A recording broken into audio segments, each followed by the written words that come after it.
السلام علیکم ورحمۃ اللہ وبرکاتہ۔ اللہم صلی علی سیدنا محمد وعلی آل سیدنا محمد بعادت کل ذکر الف الف مرہ۔ میرے نبی اکرم صلی اللہ علیہ وسلم کی عرب و درود و سلام، مصطفیٰ جان رحمت کی عرب و درود و سلام۔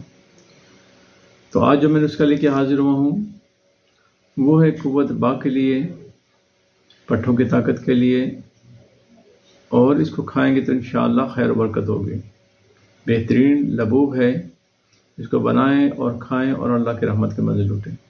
تو نوٹ فرما لیں: مغز چلگوزہ، مغز پستہ، مغز اخروٹ، مغز فندق اور سفید تل اور مغز خربوزہ اور مغز کھیرا اور مغز پنبہ دانہ اور سالہ مصری اور بادام شیری اور تخم پیاز اور شہد، یہ جتنی چیزوں کا وزن ہو اتنا اس میں شہد ملا لیں اور اس کو باریک پیس لیں اچھے طریقے سے۔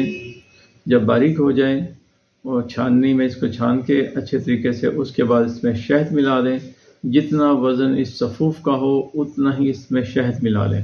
شہد ملا کے تو آپ کا یہ لبوب تیار ہے۔ اس کو جیسے چاہیں استعمال کر سکتے ہیں۔ اس کو صبح، دوپہر، شام اس کو نیم گرم دودھ کے ساتھ استعمال کریں تو انشاءاللہ قوت با پیدا ہوگی، پٹھوں کو طاقت ملے گی، چہرے پہ رونق آئے گی اور سمن اور معدے میں تقویت ملے گی۔ جیسے دکھائیں گے انشاءاللہ خیر و برکت بڑھتی رہے گی۔ اس کو دودھ کے علاوہ کسی اور طرح سے بھی کھا سکتے ہیں اگر کچھ پرابلم ہو تو بنائیں اور کھائیں اور اللہ کی رحمت کے مزے لوٹیں۔ تو آپ کا اور میرا اللہ تعالی حامی ناصر ہوں۔ السلام علیکم ورحمۃ اللہ وبرکاتہ۔